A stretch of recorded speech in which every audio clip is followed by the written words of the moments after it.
Jersey ఆవు లాంటి వరి చేను. మనకి జెర్సీ ఆవుకి ఉన్న క్యారెక్టరిస్టిక్స్ ఏంటంటే ఎక్కువ పచ్చగడ్డిని మేస్తుంది, సమీకృత దాన అయినటువంటి తౌడు మరియు చిట్టి మరియు పత్తిపిండి, ఉలవలు లాంటివి అన్నీ కూడా మనం ఎక్కువగా దీనికి ఫీడింగ్ ఇవ్వడం జరుగుతుంది.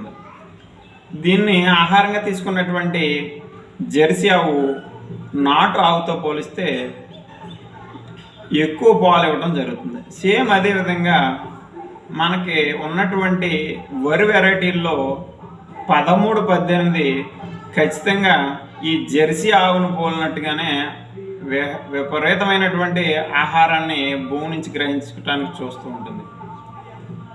మరి ఇటువంటి సందర్భంలో ఎక్కువ ఆహారం తీసుకుంటుంది కదా అని తీసుకొచ్చి కనుక కాంప్లెక్స్ ఫెర్టిలైజర్స్ వాడితే దిగుబడి వస్తుందా అంటే మీరు ఎన్ని ఎరువులు బస్తాలు వేసినా కొన్ని సమస్యాత్మకమైనటువంటి భూముల్లో ఖచ్చితంగా 30 బస్తాలు మించి దిగుబడి ఇవ్వదు.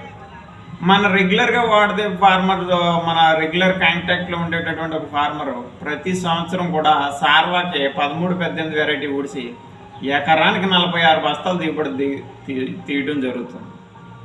కాబట్టి రైతు సోదరులు గమనించాలి, ఖచ్చితంగా 13, 18కి ఎక్కువ ఆహారం కావాలి. ఆహారాన్ని కనుక మనం అందజేయగలిగితే ఖచ్చితంగా అది 40 బస్తాల పైనే దిగుబడిని ఇస్తుంది. అటువంటి ఆహార పదార్థాలన్నీ కూడా మన దగ్గర అందుబాటులో ఉన్నాయనేసి ఈ వీడియో ముఖంగా తెలియజేయటం జరుగుతుంది.